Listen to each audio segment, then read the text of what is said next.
slightly large head for his body subtly hints at how he was left at Analondo as a child. He was deserted by his father and family, left alone and raised by who knows who. His legs could symbolize that serpents raised him, as he is physically raised by them now. The Moonlight Butterfly music plays while we find him, which could imply Seek raised him. What is almost certain after all this is that he was a child when he was left in Analondo by his kin. I believe he was not disowned by Gwyn, but Gwyn never knew of him. I encourage you to look at the black and silver items, Gwyndolin's items and Gwyn's items. This theory is the only one I can form to reconcile the items, which at first seem to contradict each other. It also fits with a great deal of other evidence that I have just given. With the key of Gwendolyn creating an illusionary sister for Gwyn's return, it all falls into place. Guinevere leaves, and child Gwendolyn, aware of his repulsive appearance, makes an illusion of her before Gwyn returns from Ireland. The Silver Knights stay in service to what they believe is their goddess, and Gwyn leaves, having never met his last-born son. After the flame is kindled, the firstborn son's deific status is rescinded. This is after Gwyn kindles the flames. Great lightning sphere shows that the son inherited the sunlight, which implies after death. Also, the sunlight blade was left on his father's tomb as a final farewell when his status was rescinded, which necessitates that it is after the kindling. Sorcery develops further. Logan is born long ago and goes on to create the Soul Sphere. I believe it is after the gods have left, but still long ago, as the spheres are referenced repeatedly in legends. While Soul Sphere is an old enough spell to enter legends, they are also said to be on par with Lord Gwyn's lightning, said to be in part not possible to be made, as it was created after Gwyn left. Logan is also said to be key in the development of sorcery, so therefore must be very old to have such a fundamental influence. Dusk mentions that her sorceries are different from ours. However, these did not develop one after the other, but independently. Tin banishment catalyst shows that there were sorcerers seen in Yolanda, which happened very soon after the fall of Oolacile, and altogether too brief time for advanced moon sorcery to develop. In addition, Oolacile is separated by a sanctuary, has a sanctuary guardian, and is repeatedly referenced as a land of peace. Therefore, it is more likely that Oolacile developed his sorcery in isolation, protected from the outside world. Other sorceries did not develop after Dusk, but were kept away from Oolacile so that Dusk did not encounter them. Death may be becoming more of a problem now, and I say the word problem tentatively. It is certainly becoming more widespread. This has to be the case here for the latest, because by the time of the DLC in Oolacile, there have already been undead hunts. This is shown by Kieran using Lloyd's talisman against us, used by clerics hunting the undead. Hunts that are widely praised even then. Pyromancy is taught to Salamon by Quelana and brought to the outside world. The Gold Helm set shows he is the mother and founder of Pyromancy. Quelana's dialogue posted this over 200 years ago. I believe we can trust this, as Laurentius states Pyromancy has a primitive aspect to it, and meshes poorly with advanced culture, which implies that its emergence to the outside world is in quite recent history. Pyromancy spreads to the outside world via Quelana before the DLC in Oolacile. Black Flame is a pyromancy in the DLC that was found by a wandering pyromancer. This shows that pyromancy has spread through Salamon to at least his pupils before the DLC. Pyromancy spreads to the Great Swamp. What?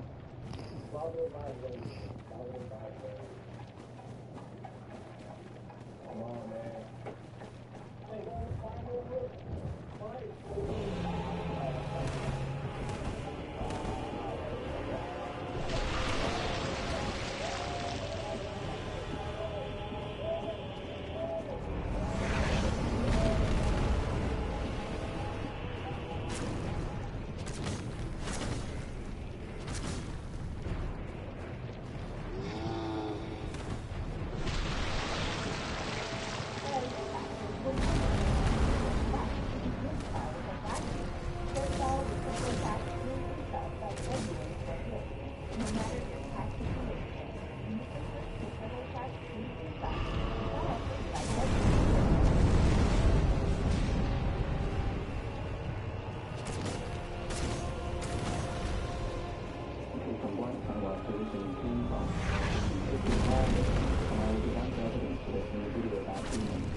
Pyromancy by getting to the Great Swamp, likely to preserve his life, and eventually to violate his sister.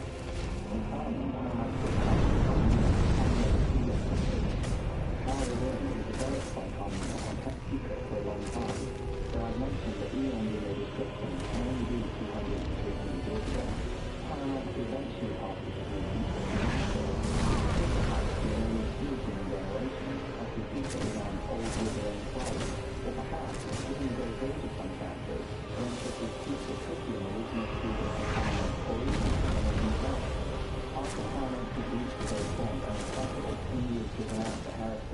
He flees to Brighttown, finding and serving the Fair Lady, who hears reports of the Prince Cole. Carl is used to the Ulysses residence. This must happen before the Ulysses, obviously. Without turning the bridge of primeval man and Portugal, telling him now until they can be answered to the wild. His wife he was not evil, but was driven to madness as told by his God. And another one, his humanity is existing, not vicious, but protecting the humanity. Instead, his humanity is friendly, further stressing his non-aggressive nature before being meddled with. The Abyss causes the damage we see so loud in reference, but this takes some time and is not instant. Oolacile has fallen or begun to fall before we reach it. Goth is locked up and imprisoned in Oolacile, and his helm is packed with resin so he cannot see. He seems to know about Manas and Oolacile's history with regard to creating the Abyss, so I place his imprisonment after Manas was driven mad. He has been locked up there for quite some time for several reasons. He asks after the giant blacksmith and hopes his friend is still hammering away, which shows he hasn't been in touch for some time. When he stands up to shoot Calamite, there are a huge amount of wood shavings and dust all over him. This implies a great deal of time carving away, but also that he is unconcerned or resigned to his fate, as he hasn't been trying to escape for a long time. Perhaps he has given up on escape, or doesn't wish to deal with the outside world any longer, given its prejudice towards him. Gwyn's gone, and anti-giant sentiment has risen. No one would have challenged one so favoured by Gwyn while the Lord was still around. Goth also shows that Anor Londo is deserted, as he states that even Anor Londo dared not provoke his ire, i.e. Calamite's ire. Yet Calamite still exists to be challenged. Therefore, this use of past tense, i.e. dared instead of dared, means that Anor Londo no longer has the capacity to challenge. It is empty. Before we encounter Artorias, he makes a covenant with the beasts of the Abyss. It's difficult to say what he's on. It may be serpents, but they are the only beasts we encounter, and I believe it cannot be the four kings, as they are crafted after Oolacile. We find Oolacile in the DLC. This is 200 to 300 years ago, but after pyromancy was shown over 200 years ago, so we can perhaps assume closer to 200 than 300. Dust also references it as many centuries ago, when she confuses your aura for what she believes is Artorias. I believe Oolacile is before New Londo for several reasons. Darkroot Basin is called Darkroot, i.e. the root of dark. The basin is geographically near before Manas, as shown by overlaying the Darkroot and Oolacile maps. Manas in Goth's dialogue is referenced as Father of the Abyss, and this title is used in both the Soul of Manas and Ithil's tomb. In addition, when you kill Manas, Oolacile thanks you for stopping the spread of the Abyss. This implies not only that Oolacile is the root of the Abyss, but also that it has not yet spread elsewhere. The dark emanate from Manas himself is also explicitly stated. Elizabeth also says that an abyss was begat of an ancient beast. Begat is the past tense of beget, which means you to bring a child into existence. Or here, a more critical definition, to cause or bring about. This further supports Oolacile as being the first place the abyss comes into. Artorias is killed by us. Kieran retires, giving us her equipment and telling us she has no more use for it. She dies, and her corpse is by the grave of Artorias when the chosen undead arrives on the scene. This perhaps implies that she loses the will to live once Artorias dies. Calamite, and therefore the last true ancient dragon, is killed. This is shown as Goth says there are no dragons left to hunt. This further supports my previous claim that Seath is not an original ancient dragon, but is an imperfect offspring. While Goth may not know about the stone dragon in Ash Lake, he must know of Seath and does not treat him as an ancient dragon. Manas is killed, and the spread of the Abyss is temporarily stopped. Unfortunately, the proximity of the Abyss to below New Londo ensures Picard can tag the four kings. After the DLC, we can assume that Goth died due to his ring being found behind the giant blacksmith. He has at least left Lordran for good. Ornstein, by virtue of being the only one left, has public opinion believed he is the captain. The description states that he is believed to be the captain, which implies that this is a mistaken belief. When this description is read with the Dragonslayer Greatbow, which mentions Goth is the captain of the Dragonslayer, leads me to believe that Goth is the actual leader. By Goth's masterful shot that grounds a true ancient dragon, and his strong connection to Gwyn, which may be What the as previously mentioned. The Earl of Kareem begins making his bite rings and develops the Purging Stone, his secret treasure. He must make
Great Herlock's Peak.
Before the flooding of New Londo, as a ring is guarded by a ghost in New Londo, likely implying the ghost wore it originally.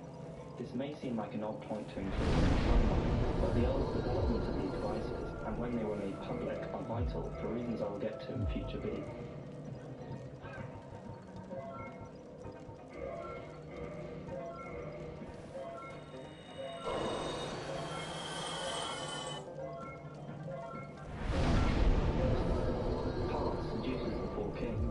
After some time of the Dark Wraith sacking humanity from the citizens, New Londo is flooded. This flooding was, I believe, to be decided upon by several different areas of Lordran or the outside world, as opposed to members of New Londo itself. This is because those in power in New Londo would likely be in support of the Dark Wraith's activities. Even if they weren't, they would be unlikely to sacrifice their own friends and family for the sake of the rest of Lordran. In addition, Yelva is described as going after tiring of her duty, which implies that she came from Blighttown originally, not New Londo. This also implies that Blighttown was blighted before the flooding of New Londo, if it had this name before she left New Londo. This would fit with the timeline for Ingi if he is responsible for the poison at the bottom of Blighttown. Forgive me, my countrymen, when we kill him, likely fearing that we will open the floodgates and allow the spread of the abyss. If he was from New Londo, then he has already killed his countrymen, and this course of events changes nothing for them. However, if the countrymen were elsewhere, then his failure could have a great effect on their future. Perhaps he was sent there by the gods, as he heals curses which are the domain of gods. He may say forgive me to his New Londo countrymen, as the sacrifice was for nothing in the end. But if that were the case, he is still the only sealer that is in fact from New Londo, as the third sealer is likely from Vinheim. This sealer, I believe, is with Lautrec when we invade him to retrieve the Firekeeper soul. This is because one of Lautrec's companions wears the Crimson Set and wields a catalyst. Importantly, he uses Great Soul Arrow. This spell marks an apprentice's coronation as a sorcerer.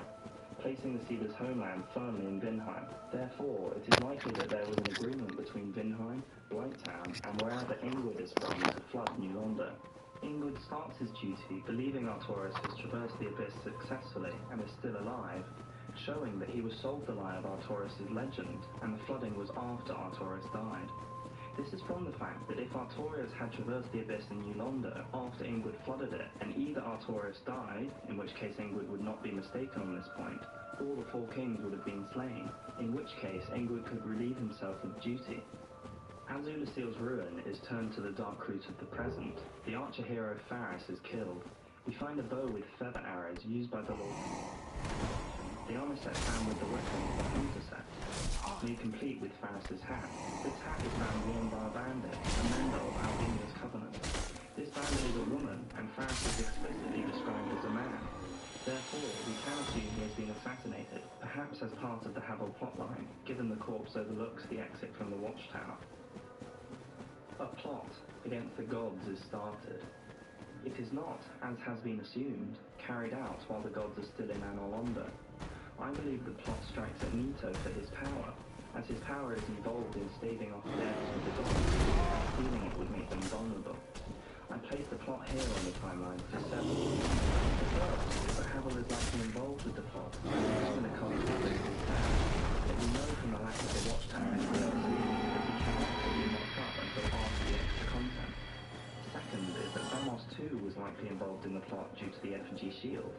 The effigy shield references the plot against the gods and is found nearby Nito. We can assume that it was wielded by one of the insurgents. Effigy is defined as a representation of a specific person in the form of sculpture or some other three-dimensional medium of a specific person.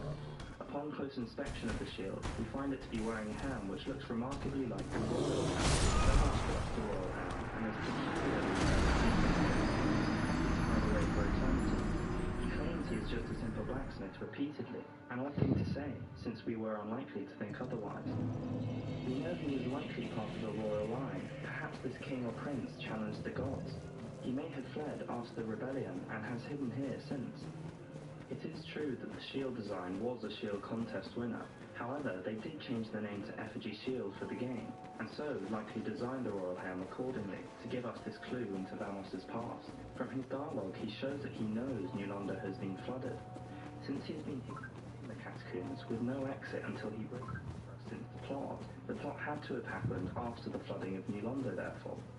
This again fits with Havel's lockup time frame. In addition, I believe the plot against the gods is linked to the Dragon Covenant, as shown by his miracle in Ash Lake. He is also linked to the plot. Ash Lake is visible from near the entrance to New... I was shocked when I first tried it. I didn't know there was an outlet line. All the things you see, meet your standard. Nito's domain. This is likely due to an arch tree collapsing, perhaps from the fighting that ensued during the plot's final moments. The support is broken, and the floor by Nito's domain falls through to the bottom of the earth without its arch tree support.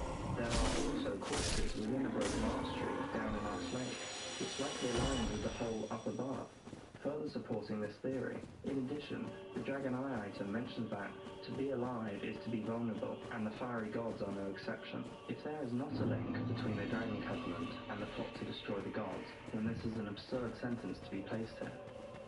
But Dark Souls does little meaninglessly.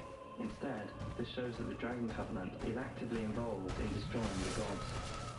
Finally, rumors of the coterie of undead serving as survivors. In almost every instance of hearsay in the game, words such as legend, myth, eons ago, and so on are consistently used. Here the word used is rumors. Rumors are current, they are gossip, not history. The only other example of the word rumour being used are the Cursewhite rings and in reference to Havel.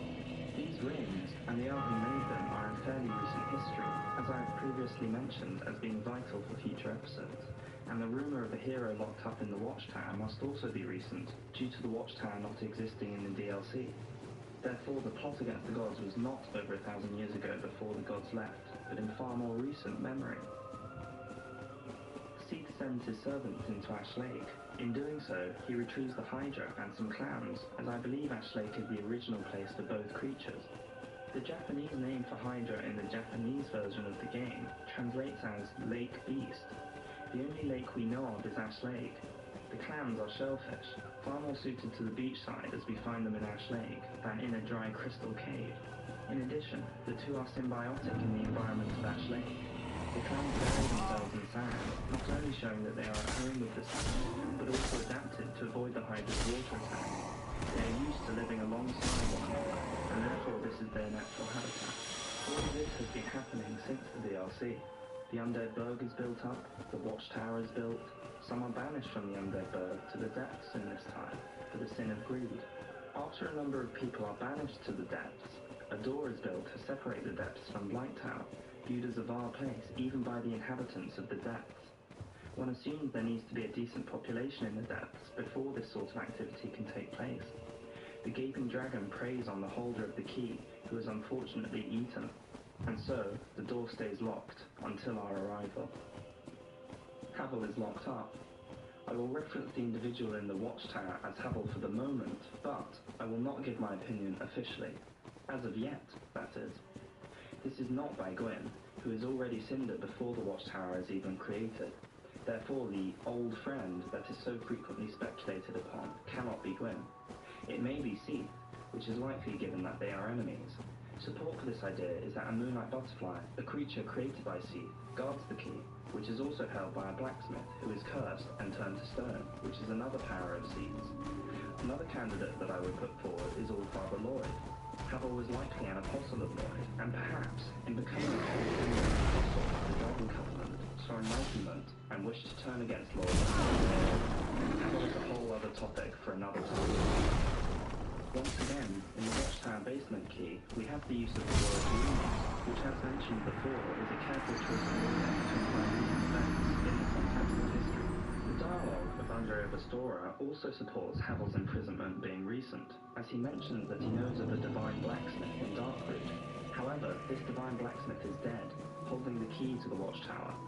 If the locking up of Havel was a very long time ago, it seems unlikely that Andre wouldn't have got wind of his friend's death, especially as he has connections enough to hold the crest of Artorias. Rhea also owns Havel's miracles, which implied that they have not passed out of memory, or perhaps more. As I said, Havel is for another time. A further support for how recent Havel's imprisonment is comes from the cut content 3D image for Witch Beatrice. The witch helps us for two bosses, the Moonlight Butterfly and the Abyss, the Four Kings. She dies failing at the Abyss. Her cut content image is a child version of her. If she dies facing the Abyss, she must be at the oldest point in her.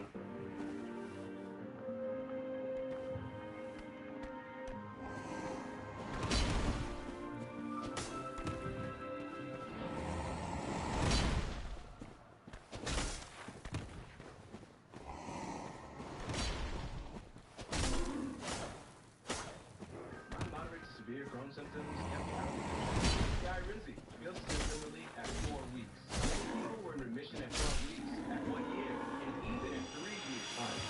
Therefore, perhaps her childlike form was intended to face the Moonlight Butterfly. This may therefore imply that her fight against the butterfly was a generation ago, or at least the difference between her childhood and her adulthood. Her catalyst shows that she would live an ordinary lifetime, as it has passed the hands of many generations to get here.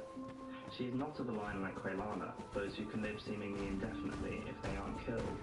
Therefore, it hints at the Moonlight Butterfly guarding the key as long ago as it used to stay from a young child to adult.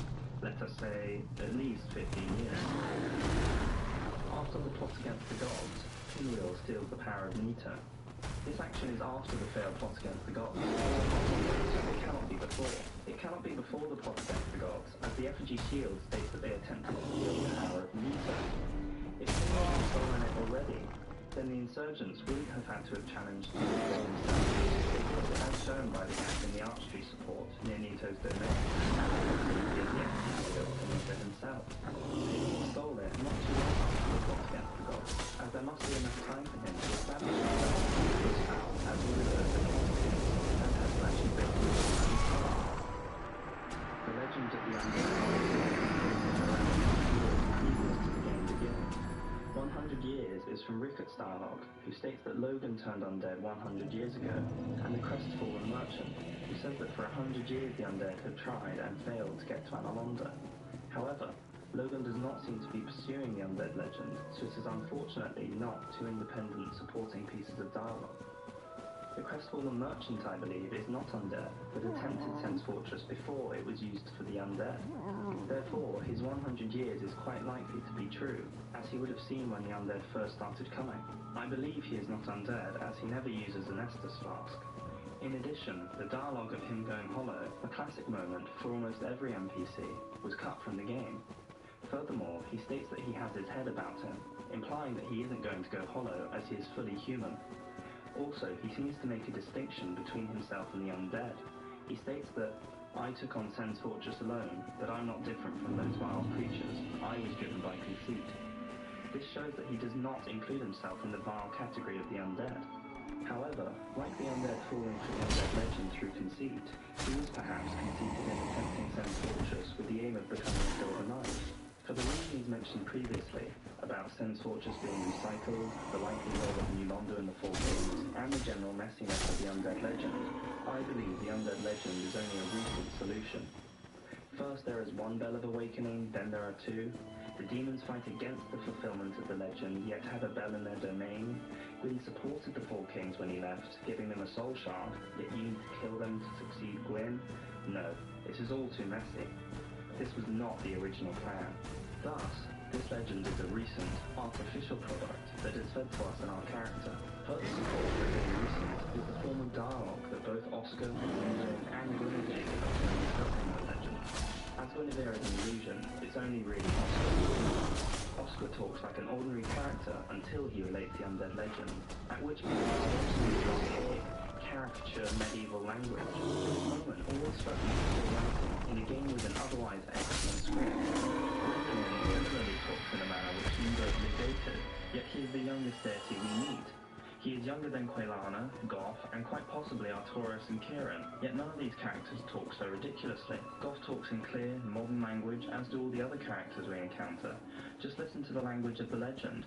Thou who art undead art chosen in thine exodus, and so on and so on. It sounds ridiculous. The marvellous script of Dark Souls is not flawed, however, because Dark Souls is trying to tell us something. The legend has been manufactured and sounds old in a jarring, artificial way because it is not old at all. It is wrong.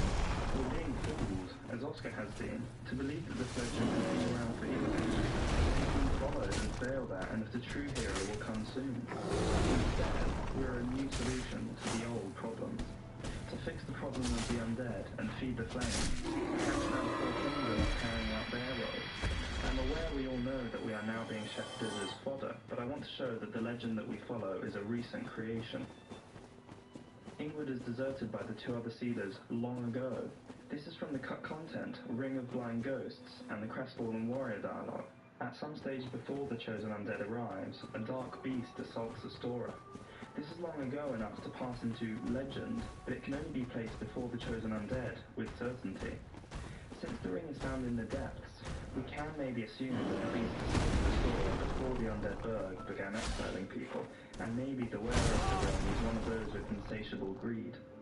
A great many undead spawn at Boulder. This is a nonsense. However, it must be before the chosen undead arrives. The Night King Rendel seeks Anor. This is due to the crestfallen merchant. Balderhelm also mentions that Balder was the home of Night King Rendel, past tense, combined with the fact that the crestfallen merchant said no one has been successful and that he stripped Arnor of corpses. We can assume that Rendel dies in his attempt. As for the merchant, he strips Arnor of corpses of undead who fail in the attempt, so Katarina, Veronique, and Balder equipment. This implies that all these regions follow the legend, again undermining Oscar's belief that there is a saying from his land. Black Iron Tarkus takes on Sens and succeeds, but likely dies soon afterwards. Logan travels to Lordran, wishing to get to the archives and pursue his thirst for knowledge. He tries and fails to overcome Sen's Fortress, or he deliberately rests and is locked up by the Serpent Men, thinking that they will take him to the archives. Rickert is exiled and travels to Lordran. He is locked up in New Londo. He has never met Lordran, as his dialogue says he has heard of him, but he's never met him. Therefore, I place this after Logan's departure if Cricket is not born until after Logan leaves. Demons move into the undead world for their own motivations. The undead merchant states that things are getting more dangerous now that Demon has moved in below.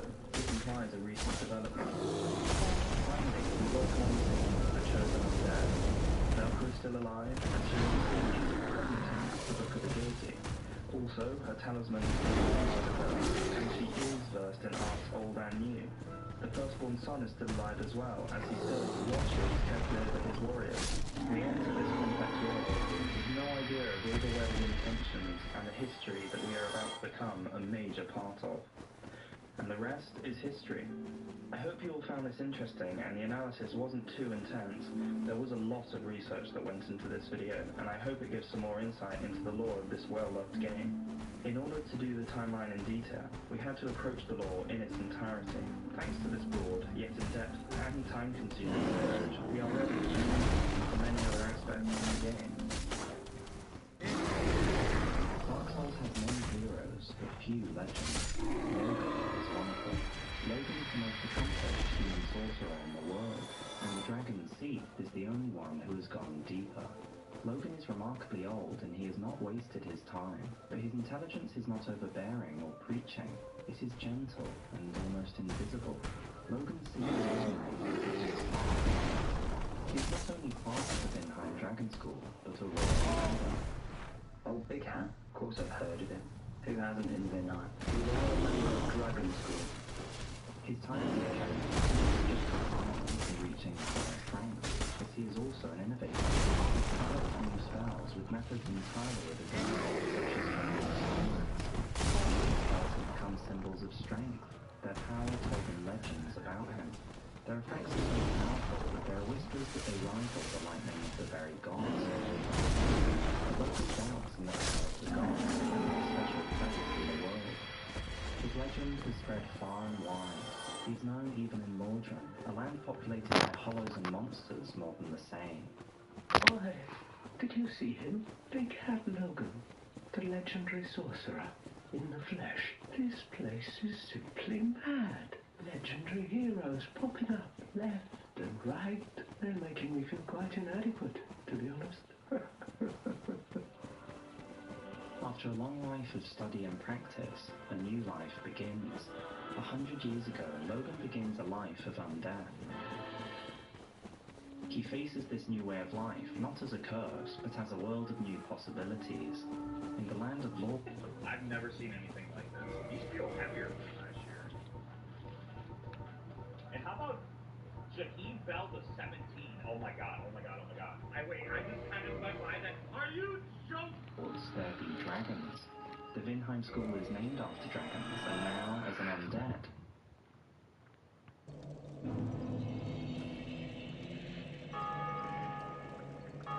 Logan can pursue this fascination and progress his craft. The loss of his old life has yielded a gift, and this is his philosophy. All progress demands sacrifice. And so Logan travels to Lordran to seek Seath, the grandfather of sorcery. The Vinheim School must be without him. Sorcery's future would be a little less bright without his insights, but Logan marches on despite their wishes. He is an accomplished scholar. The arts of sorcery never come this far without his contributions, and he has the nerve to go risking life and limb. What a stubborn old fellow. Though the Academy may ensure he does not go alone. Since then, it has been 100 years. For all his learning in that time, he has failed to reach the archives. Logan is such a mighty warrior that the crestfallen merchant of his own, even enlisted with legends such as King Rendel and Black Iron Tarkus. Let me give you a nibble of advice. Don't even consider visiting the animal window. Not in your state. For a century they've tried and failed. The King Rendel, Black Iron Tarkus, and even himself. He won't stand a chance even if you die. But go away if you wish. It's seems to have delayed Logan in his quest, and it is here that we meet him. We find Logan in a cage in Sen's fortress, behind one of Seed's man-serpents. We find out that those trapped by the man-serpents are eventually taken who knows where.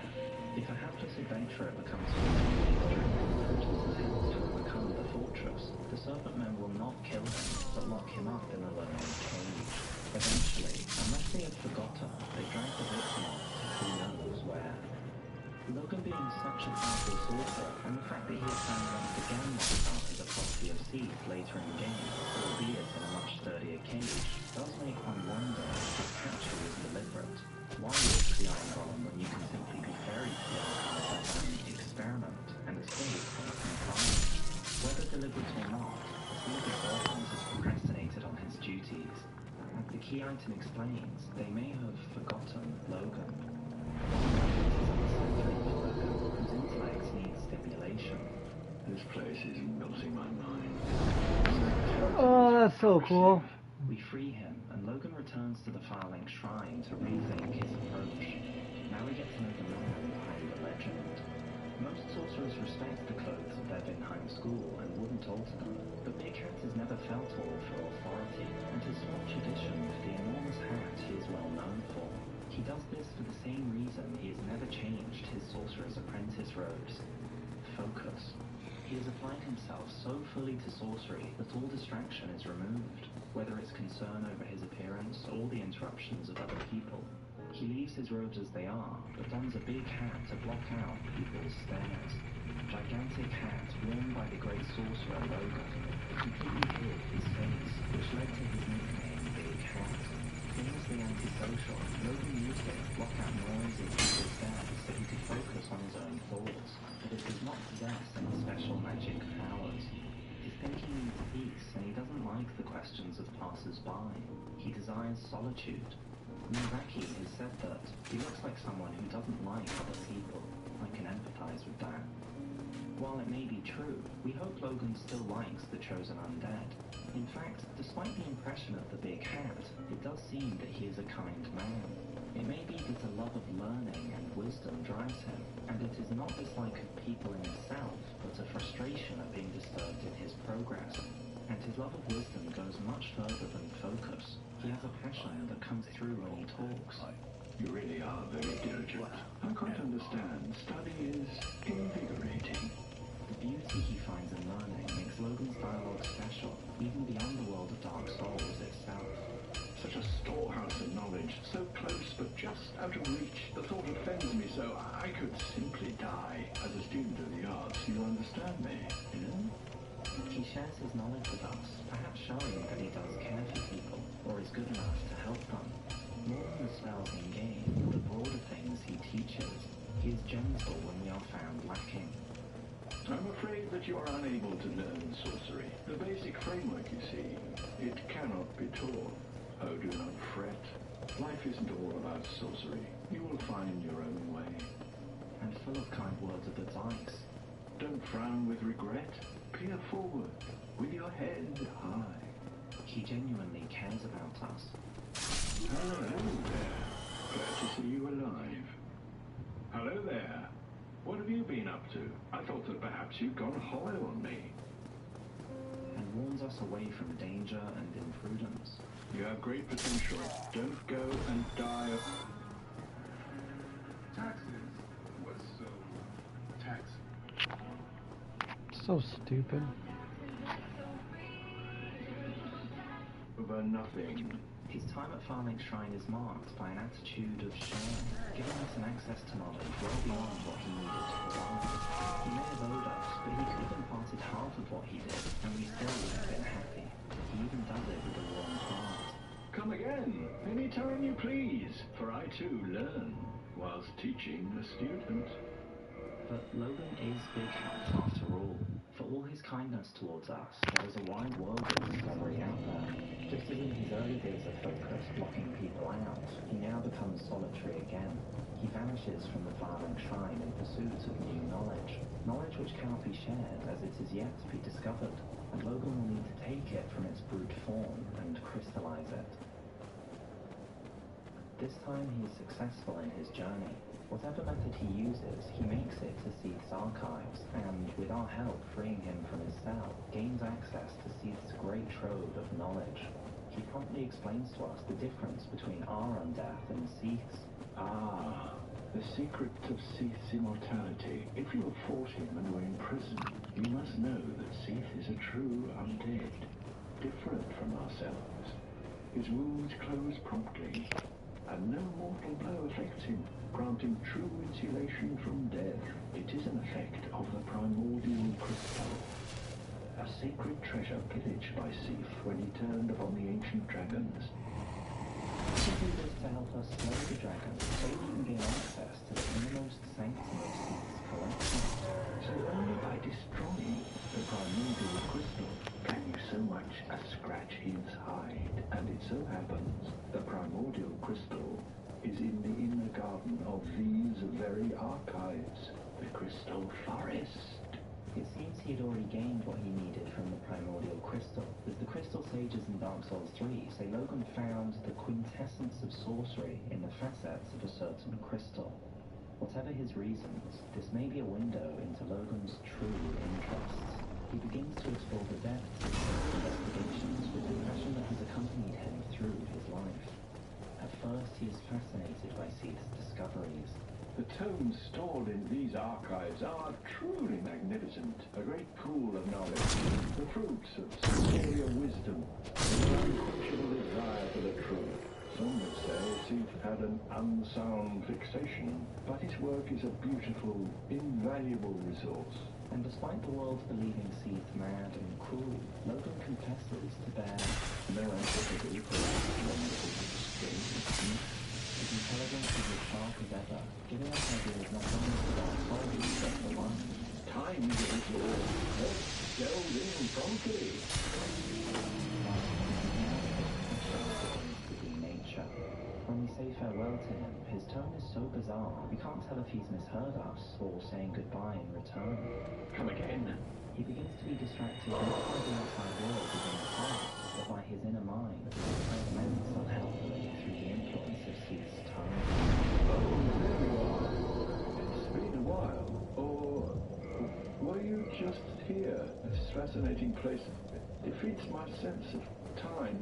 He becomes more insular and protective of his work. We talk to him the same as ever, and he scolds us severely. Who are you? Stay clear of my work. Curses upon you. How dare you disturb me? He seems to be obsessed about the risk of someone ruining his process, like losing a piece of a clock before it is put together.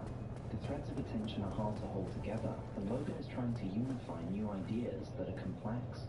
If we throw him off, his understanding may fracture, and he may lose an opportunity, perhaps forever. His client becomes more jealous of his discoveries, and his greatest will not be shown him. Eventually, he barely notices our presence, rumbling incoherent strains of thought. We will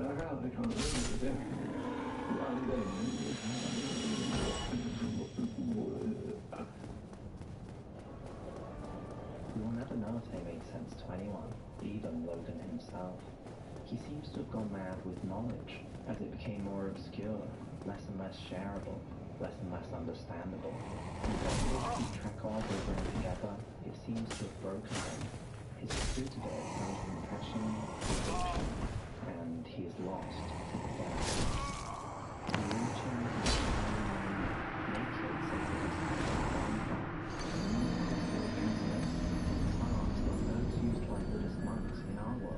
symbolic of his religious-like fanaticism towards these ideas. He faces us and casts a new spell. Guys, 3 days into this game, and I have uninstalled all other games in my phone. In-game ads, pay to win. Nonsense. Here in the game, you're going to play pure RPG fun. No shortcuts, no VIP privileges.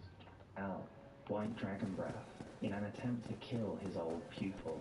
His remarkable final invention before we end the legend that was Logan.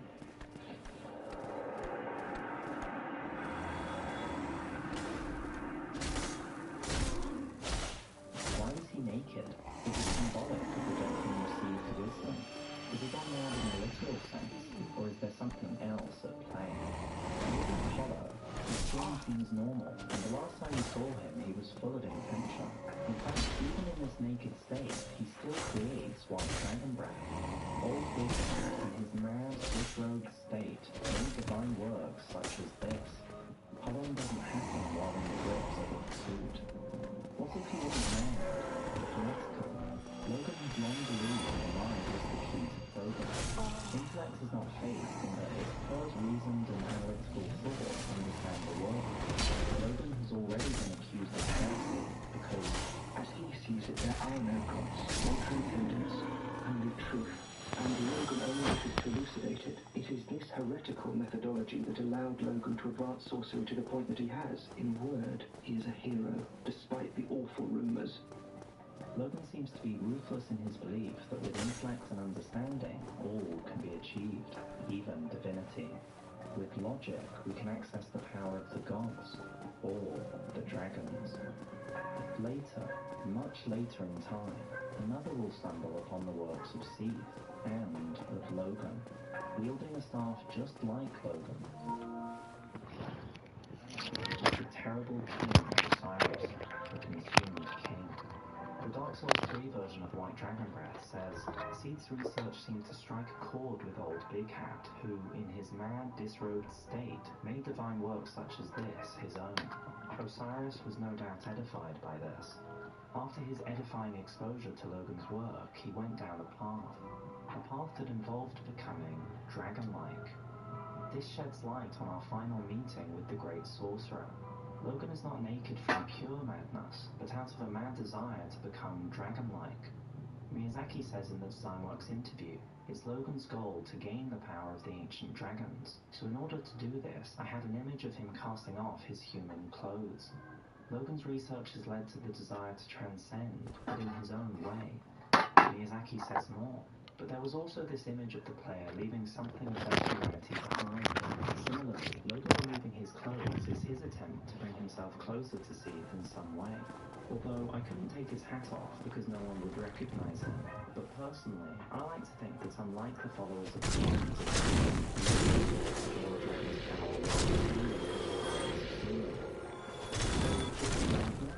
we believe in this, but not in the simple sense. This is Logan's intelligence that has been unknown. It's so powerful that he believes it has no limits. And this is the madness that causes his madness. In each of Miyazaki's creations, there is the desire to transcend, intellect, understanding, and in each instance, it is met with tragedy.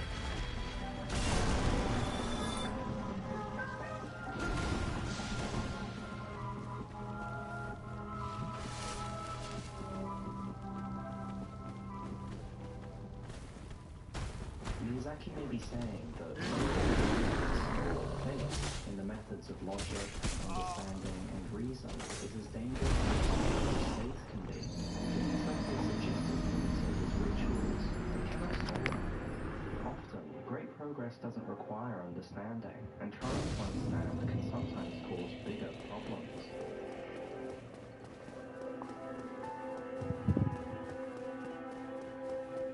Logan's attitude led to rumors and talk of heresy even in the academy, and just like other sorcerers before, perhaps the sorcerers themselves turned on this approach.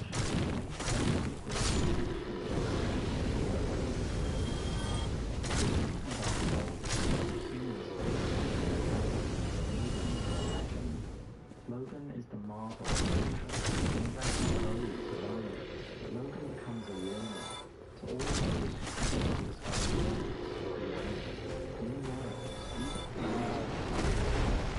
all progress demands sacrifice. Never risk sacrificing everything.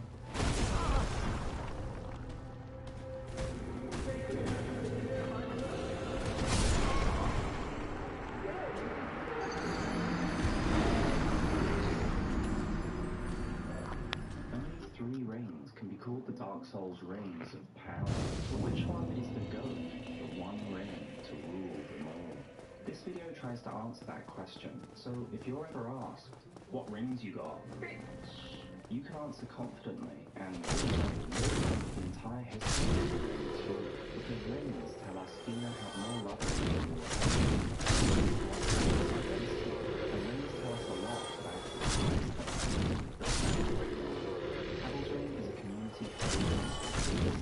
sold the ring online. But if you want to find some expect to pay over $400 if they're not made anymore. Digital. Havel's ring boosts by 15%. It helps you become more like the immovable rock. It also reveals a lot of lore. To look at it, you can guess what's behind it. Havel the Rock rested in rock,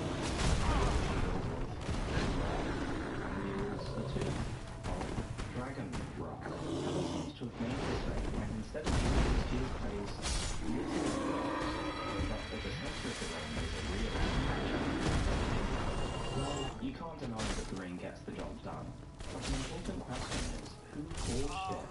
A ring this powerful would need a master craftsman, and surely Havel can't be a warrior, dentist, bishop, and blacksmith. Well, maybe the great Havel can do everything, but if Havel didn't make it, our bet is on the nameless blacksmith deity, who made every great item wielded by the lords and their soldiers. And it wasn't just Havel who wore it. If we get... Please, Jerry. You're not even worthy to be my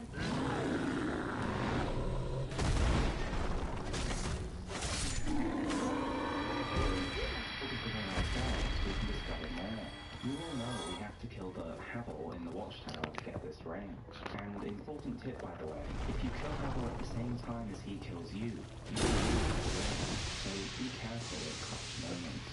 Once we get the ring and read the description, we are told Havel's men were ring to express faith in their leader and care for the In a moment we discover that there exist warriors of Havel, but that they almost worshipped him. The fact that he is a bishop agrees with this idea. He is more than just a leader. He said for Havel he must have gathered an enormous following in his own time, and he must have been truly unforgettable. Dark Souls 3 tells us that the art of war has been constant since ages. Those who would follow in Havel's footsteps are no fewer now than in his own day. This brings us another question. If Havel's men wore this ring, is it Havel in the Watchtower? The mystery deepens with the Watchtower basement in the description. The basement of the Watchtower forms a stone slab. There is a room of hero-turned-follower who was locked away by a dear friend. For his own good, of course. Now, at first, the community looked at the key description and combined it with the first sentence of Havel's ring, and came to a conclusion. This was Havel because he had been locked up by none other than Gwyn. This ring was named after Havel the Rock, Lord Gwyn's old battlefield compatriot. So Gwyn betrayed him for Havel's own good. However, before we get into Havel's identity, this cannot be correct. Why?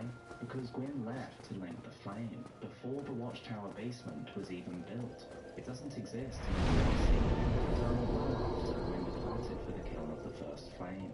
But some interesting lore is that Havel was so important he fought alongside Gwyn, right next to him as his compatriot, almost on a level with Gwyn's four knights, which makes Havel incredibly old, and he may be alive to this day. But from these great beginnings, has Havel the Rock really ended up a mere prisoner in the undead bird? The ring itself can solve the lore here, but not in the ring's English description. It says in Japanese that the ring originates from Havel, that it is said to be favored by warriors who worship him. Originates, meaning it is passed from him. This, combined with the fact that all of Havel's other treasures are safely stowed away in Anor Londo, leads us to the conclusion that it isn't Havel in the Watchtower after all. But this is still a mighty hero, a dragon slayer, locked up by his own friend. This hero was so mighty that they couldn't simply arrest him. He was too strong. They had to think of other, more devious methods to lock him up. They waited until he walked into the tower, then destroyed the bridge he walked in by hurling rocks from above. With one they immediately locked the doors above and below. A clever, if cowardly trick, and the hero has been locked in ever since. The true Havel lived on, to carry out his occult plans, and taking more of his men to Ash Lake.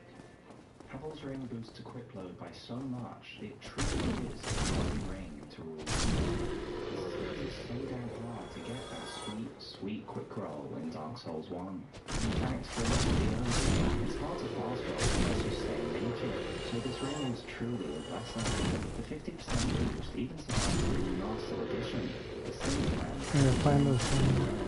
Dark Souls 2 tried to replace it with the Royal Soldier's Ring, but once we brought Havel's Ring back, 50% equipment load. Oh wow. Remember, Dark Souls 1 only had 2 ring slots, Dark Souls 3 had 4. Whether in the first game, or in the future of the sequel, or in the heart of Dark Souls fans, followers of Havel still stand with him.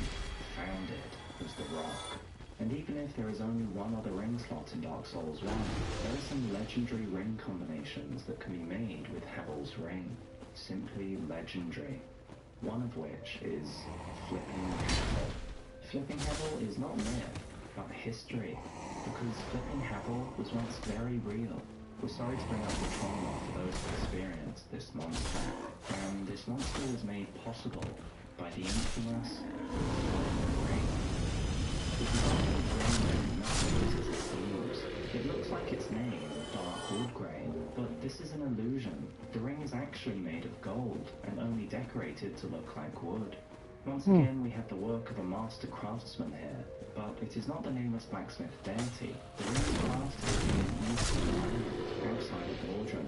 Whoever made it is so skilled they can recreate it on command, for it is a favourite of some in this faraway land, meaning there are multiple. We can meet one of the men who wears this ring, though you'd be forgiven for missing him, as he can hardly be seen at all. The owner of the only footman in Mordran is a man who needs to be his bodyguard. If we spot him, Forgot about bro. he has some revealing dialogue.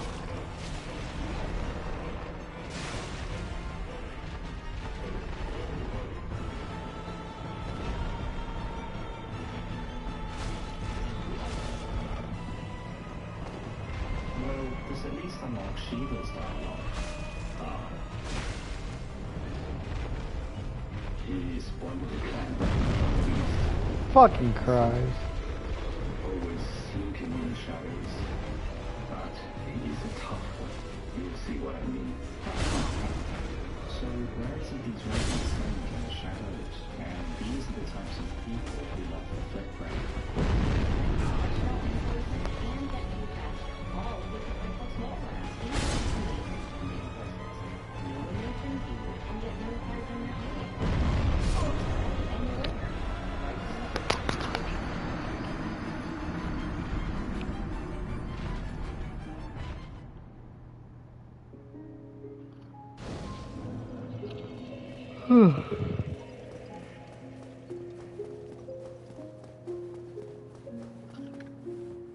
This man's ring tells us he is a spook of an eastern land, a secret agent. Another equivalent of the shadow text, which says, black cloth mask worn by spooks from an eastern land, designed so as not to hinder the unique form of martial arts. And the flip ring is a very unique martial art. Such flair. You can flip forwards, you can flip back, and even cartwheel side to side. The feeling is honestly not at all like Dark Souls. Maybe the developers have this opinion because they cut the style of role from future games, yet kept the other Wood Grain away.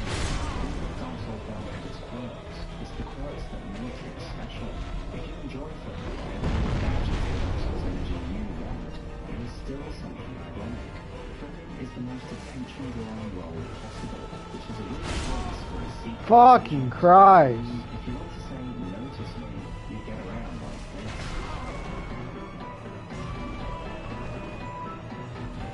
But Shiva's bodyguard can use the flip as much as he pleases, for on another finger he wears the ring of fog, and this makes him nearly invisible. This was given to him by Alvina, and so it makes him unique compared to other Eastern tyrants. But he differs in one other way to his appearance. He should be wielding claws. He is treated as hand. Instead he wields a katana, an Ichi-katana. Just what does he do here in Mordran? His friend Ragnar seems to have deserted one of the mission he was on, and has joined Shiva in his quest for weapons. And Shiva's ultimate quest is called the Chaos Katana. So Shiva's bodyguard also has a taste for katanas, enough to put aside the weapon of his trade. His bodyguard is always by Shiva's side, always watching, always waiting.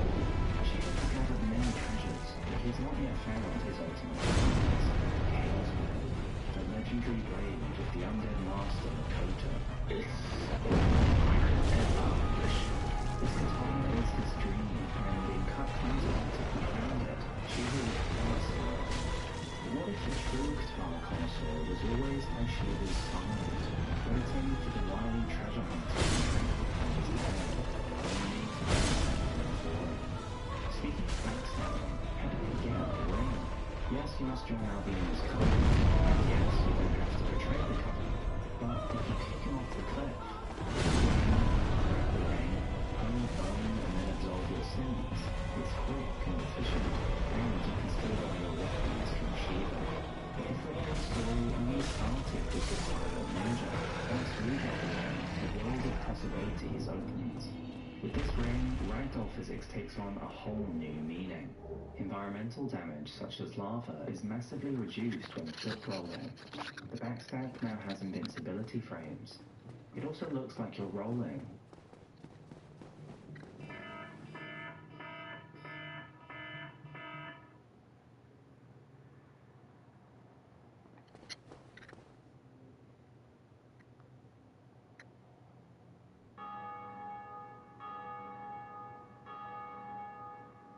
Extra damage, but mistime a flip and you only take normal damage.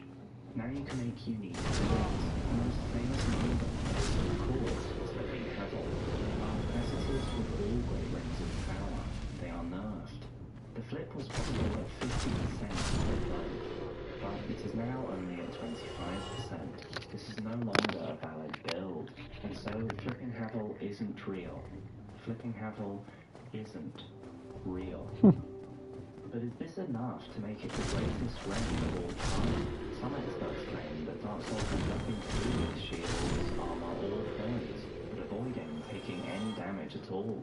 Who needs poise, or even help, when you have the dodge? If this is true, then this is the greatest Dark Souls playstyle, and the flip ring truly is the one ring to rule them all. It increases duration of invincibility. It increases length of roll. It increases thickness of your finger. However, it isn't perfect. You cannot roll in poor footing with this ring, making it a major liability against certain enemies. You also cannot stack the rings for a double tuck flippy flip.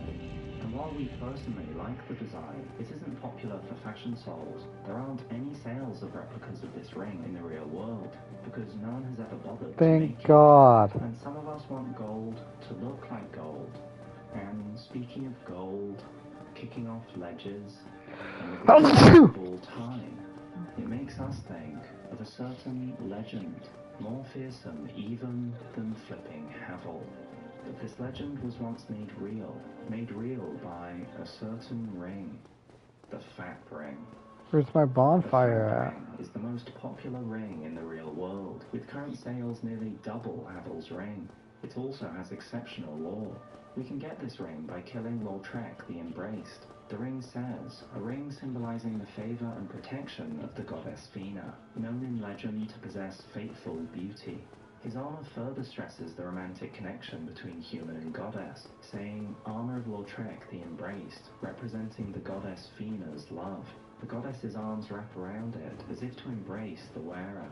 Lautrec himself is certainly devoted. He is carrying out the mission of his goddess, even though she is nowhere to be seen. Has she left Anawanda like so many other gods? If the goddess's faithful beauty is the ring sense, it must be quite something, as even Guinevere's beauty is never mentioned. This ring is quite a gift. At first glance, it seems Fina must really love Lautrec to give such a treasure. It gives favor. It gives protection. It boosts HP, stamina, and max equip load. Everything you could ever want. Except it has one downside, which tells us a lot about this goddess. The ring breaks if ever removed. Fina is a jealous goddess. She only favors Lautrec if he stays faithful to her. Interestingly, you can swap the ring across slots without it breaking, but trade it for another ring and lose it forever. An interesting question is, if we kill Lautrec, doesn't the Snap your W-2 and file your taxes 100% free, plus get your biggest refund. Roughly 37% of filers qualify to perform tax returns. Except for earned income tax credit, child tax credit, and student loan interest. File now.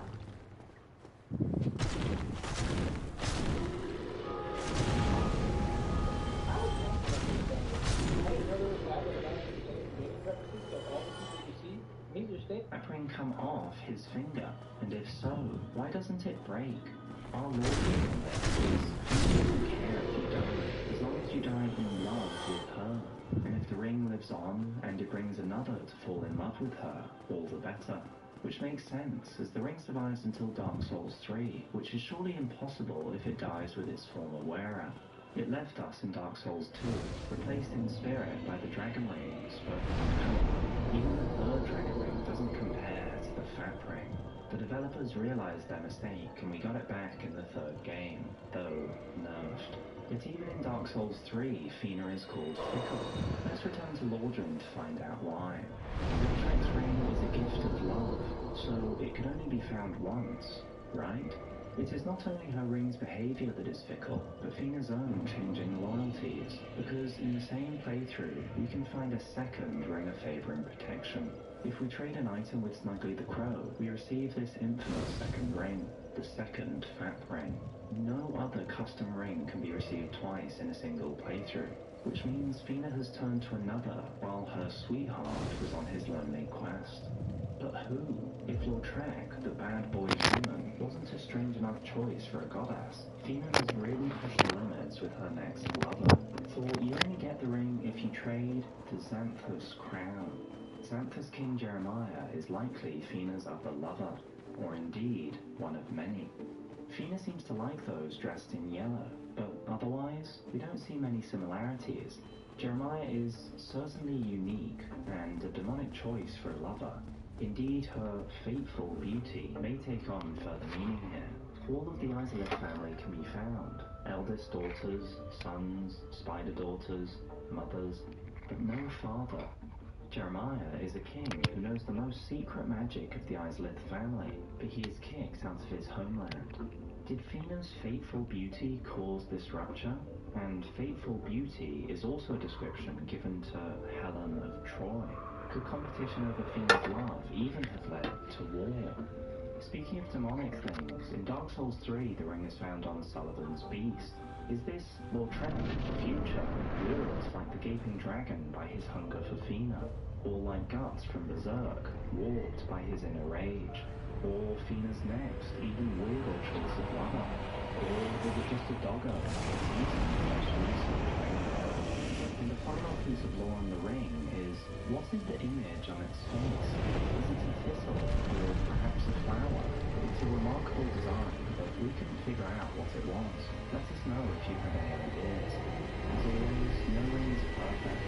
You cannot double check. This ring doesn't stack. You also lock your build in for the future, and you have to align with Fina, which doesn't have a good track record. You don't even get to meet her, unlike others who you can give loyalty to. But this ring has history, for with it, you could know the legend.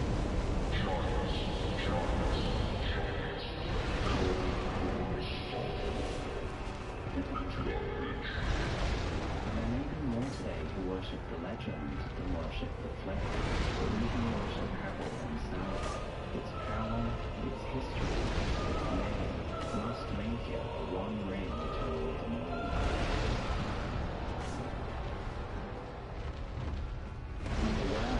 Sigmar's story is a warning for two. Everyone likes Sigmar, but who knows if you really like him? This video might make you question your opinion of him. The seeds of Sigmar's tragedy are revealed at the first moment we meet him, yet everything seems so jolly we don't even notice. Tragedy can be slow, as well as sudden. What does looking deeper into his story reveal about his nature? What does it say about Dark Souls lore? And what are the artists trying to say through his character?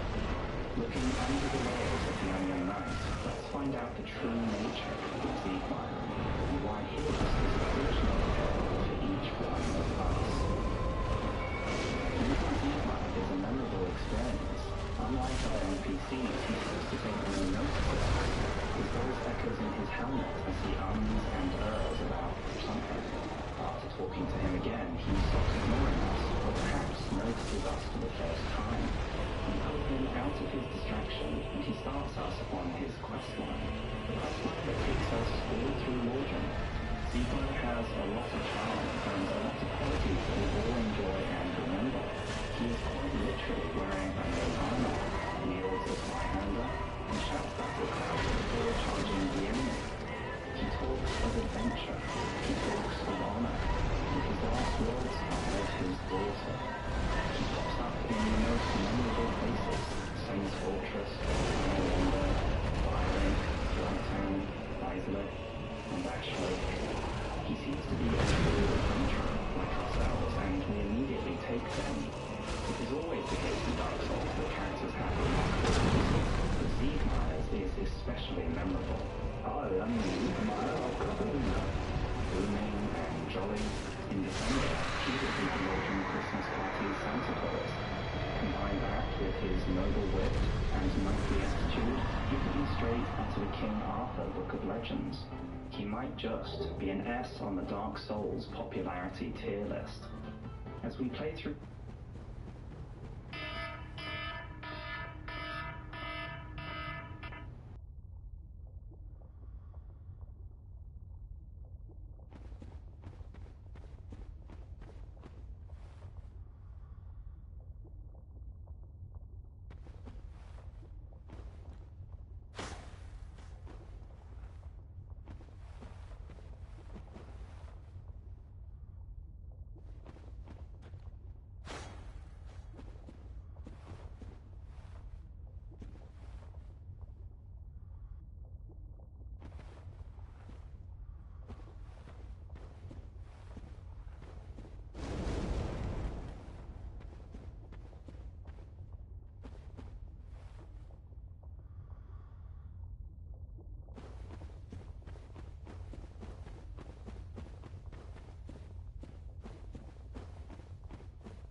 Why, after all this searching, I still cannot...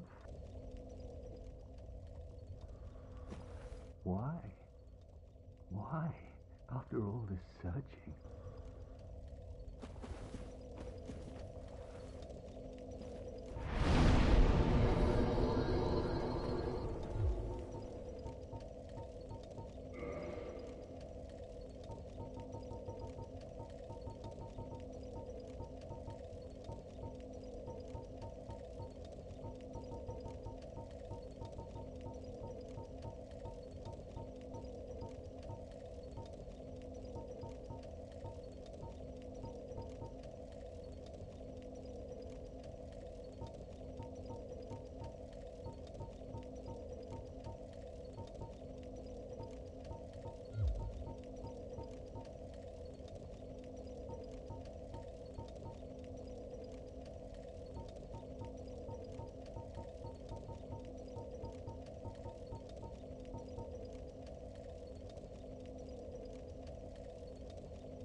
soul carried no respect.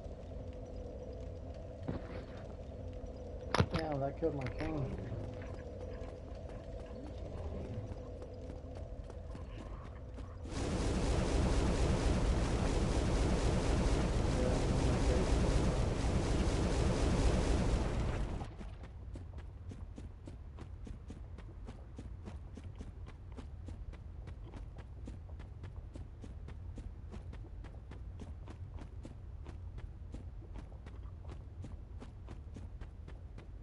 Alexa, play Spotify.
Alright, I'm going to call it there. If you watched, thank you for watching, and peace.